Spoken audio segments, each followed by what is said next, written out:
ये वीडियो देश के आर्थिक विकास खंड से जुड़ी है या यूँ कहें तो ये मन की भड़ास निकालने के लिए शूट कर रहा हूँ। इसमें बात करेंगे माइग्रेंट लेबर जिन्हें लोग बोल रहे हैं, हालांकि वो माइग्रेंट लेबर कैसे हैं।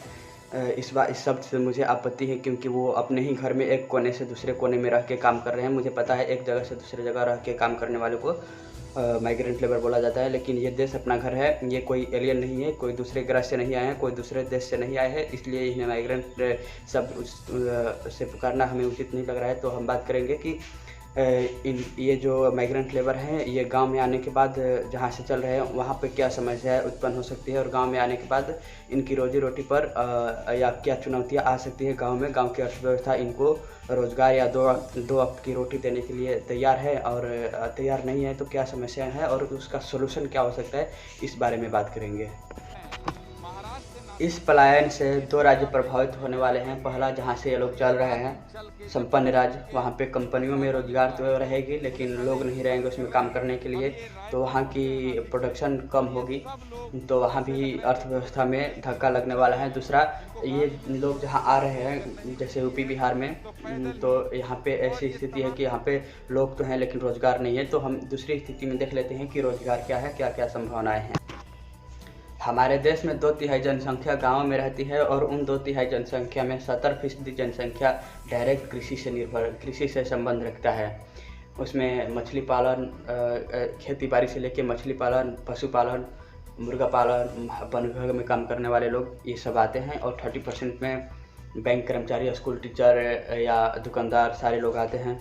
तो हम देख लेते हैं जीडीपी में सारे सेक्टर का योगदान क्या है। तो हमें सेवा देखने को मिलता है कि सेवा क्षेत्र 55% योगदान देता है और 27% औद्योगिक क्षेत्र योगदान देता है और मात्र 18% ये कृषि देता है। भले ही कृषि क्षेत्र जीडीपी में कम योगदान देता है, लेकिन ऐसे महामारी के समय में यही क्षेत्र लोगों को अपने ओर अपनी घर में बुला रहा है, दुकार नहीं रहा है, जबकि शहरों से ये लोग इधर उधर मारे फिर रहे हैं। रोजगार की कमी है, तो हमें कृषि क्षेत्र को भी नहीं छोड़ना चाहिए। सरकार जिस तरह से, या हम डेटा देखें तो आज़ादी के समय कृषि जीडीपी में योगदान देता था 55% और इस पर जनसंख्या 70% निर्भर थी। कुल जनसंख्या का 70% कृषि पर निर्भर थी और जीडीपी में योगदान देता था कृषि क्षेत्र 55%। आज योगदान देता है 18% और कुल जनसंख्या का 49% निर्भर है कृषि पर। और उद्योग क्षेत्र की बात करें तो 27% आज भी योगदान देता है और 27% 51 में भी योगदान देता था। फर्क है 20% जनसंख्या उद्योग पर निर्भर थी और आज 22% जनसंख्या उद्योग पर निर्भर है। सेवा क्षेत्र 15% योगदान देता था 1951 में और इस पर 10% मात्र जनसंख्या थी उस टाइम। 51 के समय मात्र 10% जनसंख्या निर्भर थी। आज 55% योगदान देता है और 29% जनसंख्या सेवा क्षेत्र पर निर्भर है। कृषि पर हम फोकस करते हैं फिर से कि योगदान इसका जीडीपी में 18% हो गया 55% से, और इसमें जनसंख्या 70% से 49% अब भी निर्भर है। कुल जनसंख्या का 70%, भारत की कुल जनसंख्या का 70% उस टाइम था और आज 49% है और 70% जनसंख्या आज निर्भर है 2/3 जनसंख्या का जो गांव में रहती है। तो इसके अलावा हम बात कर लेते हैं कि गांव में फिलहाल स्थितियां क्या है। मंडियों को बंद होने या कम कार्य क्षमता होने के कारण फसलों की खरीद प्रक्रिया पर गहरा असर पड़ा है, जो कि पहले से कमज़ोर है। पहले से कमज़ोर क्यों है इस बारे में हम बाद में बात करेंगे, लेकिन इससे ये हो रहा है कि हमारा जो कच्चा फसल है वो उसको फेंकना पड़ रहा है और दूसरी तरफ देखें तो कहीं ये सब चीज़ें प्रवासी मजदूर को नहीं मिल रही है, तो भुखमरी जैसी स्थिति है। थोड़ा सा बात कर लेते हैं प्रवासियों की अहमियत के बारे में कि गांव में इनकी अहमियत क्या है। तो ये अपने कमाई का एक बड़ा हिस्सा गांव में विदा करते हैं जहां पे इनकी परिवार आती है और ये परिवार इन्हीं गांव में अपना पैसा खर्च करते हैं, तो इनकी कमाई से औरों का भी रोजी रोटी चलता है, इनकी परिवार का ही नहीं चलता है। जब ये गांव में आ जाएंगे तो पैसा भेजने की स्थिति में नहीं रहेंगे और यहाँ पे आ जाएंगे तो यही के पैसे का गोल मटोल करते रहेंगे, इससे बाहर का पैसा नहीं आने वाला है। तो इससे ग्रामीण अर्थव्यवस्था का एक गहरा धक्का लगने वाला है। एक नज़र डाल लेते हैं कि गांव में क्या संभावनाएं मौजूद हैं। तो ग्रामीण अर्थव्यवस्था को दशकों तक बाजार तक पहुंचना और उन्हें निर्यात की ढुलमुल नीति, कमज़ोर आपूर्ति श्रृंखला, बाजार की गड़बड़ियों और रिसर्च डेवलपमेंट की उपेक्षा का शिकार होती रही है। फिर बुनियादी सुविधाओं की कमी, उद्योग धंधों का न होना और वित्त जैसी समस्या की दिक्कत यहाँ परस्पर लगी रहती है। ऐसे में यह प्रतिकूल दौर ग्रामीण अर्थव्यवस्था पर ध्यान देने का अनुकूल मौका साबित हो सकता है। ज़रूरत है इन्हें नीतिगत उपाय का सहारा दिया जाए।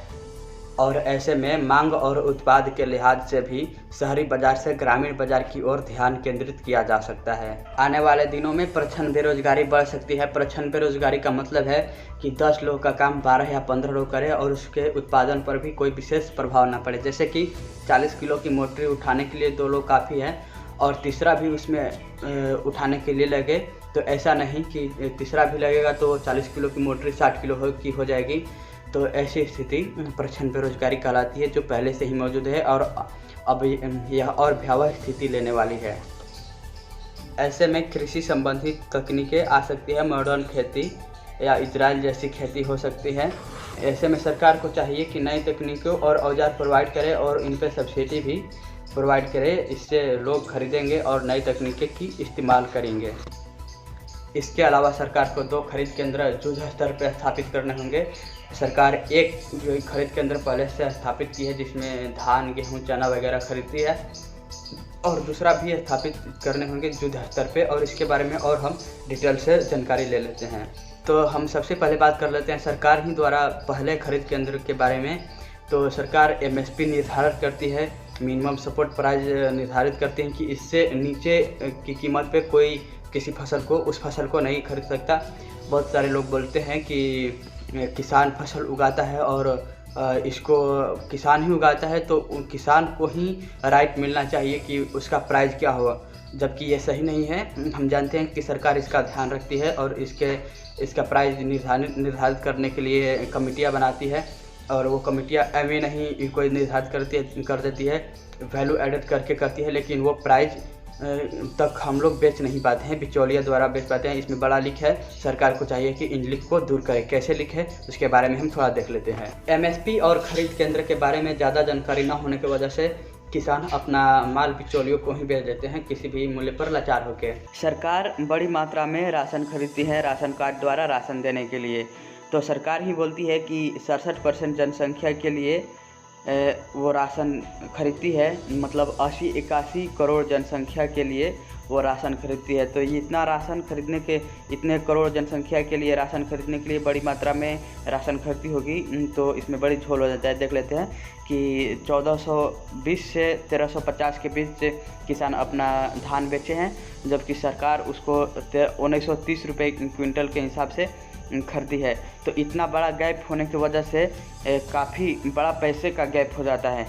तो इसका फ़ायदा ना ही किसान को मिलता है और ना ही उपभोक्ता को। तो इसको दूर करने के लिए सरकार को कठिन कदम उठाना चाहिए। नेक्स्ट बात कि सारे खरीद केंद्रों को इनाम से जोड़ना होगा ताकि कोई किसान किसी खास व्यापारी को देने के लिए मजबूर ना हो। ओपन मार्केट हो, पूरा दुनिया ओपन मार्केट में घूम रही है।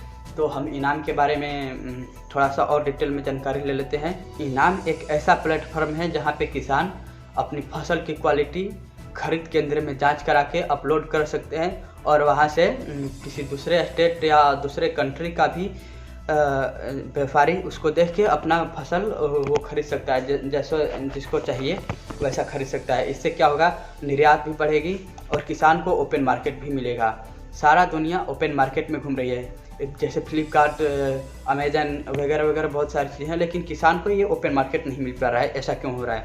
ऐसा किसान को भी मिलना चाहिए ओपन मार्केट, इसलिए सारे खरीद केंद्र को इनाम से जोड़ना होगा। इससे निर्यात भी बढ़ेगी और जो हमारा GDP में योगदान है कृषि क्षेत्र का 18%, ये भी बढ़ सकता है। न बढ़ने की वजह एक ये भी है। तो सारे खरीद केंद्र को इनाम से भी जोड़ना होगा। MSP के बारे में चर्चा करनी होगी, सबको बतानी होगी और 5 किलोमीटर के रेडियस में खरीद केंद्र स्थापित करने होंगे युद्ध स्तर पे। इसके अलावा देखते हैं कि गांव में और क्या क्या हो सकता है। तो इसके साथ ही कुटीर उद्योग या ग्रामीण उद्योग के विकास के लिए गंभीर प्रयास करने होंगे। अब ऐसे उत्पीड़न के बाद 70% मजदूर फिर से शहर की ओर जाने से घबराएंगे। ऐसे में बड़े उद्योगों को खंडित करके कुटीर उद्योग में बदलकर गांव में स्थापित करनी होगी। इन मजदूरों को बड़े बड़े कंपनियों में काम करने का अनुभव है, अतः कुटीर उद्योग का फायदा उठाकर देश को बचाया जा सकता है।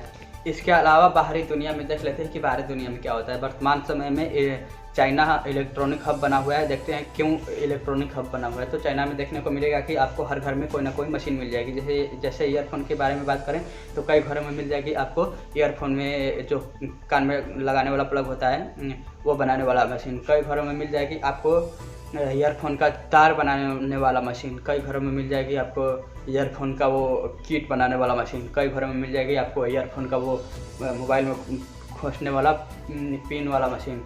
कई घरों में खिलौने वाला मशीन मिल जाएगा। कई घरों में कुछ सामान बनाने वाला मशीन मिल जाएगा। ये वहाँ पे क्या होता है कि बड़े बड़े फैक्ट्रियों को तोड़कर छोटे उद्योग में बदल के उसे घरों में फिट कर दिया गया है। कोई सामान कोई प्रोडक्ट के लिए बड़ा बड़ा कंपनियां तो हैं, लेकिन छोटे छोटे भी उसको तोड़ के गाँव में विभक्त कर दिया गया है। तो मुझे लगता है कि इस तरह से करने पर हम 5 ट्रिलियन GDP ही नहीं, इसके Q GDP भी पा सकते हैं। Thank you.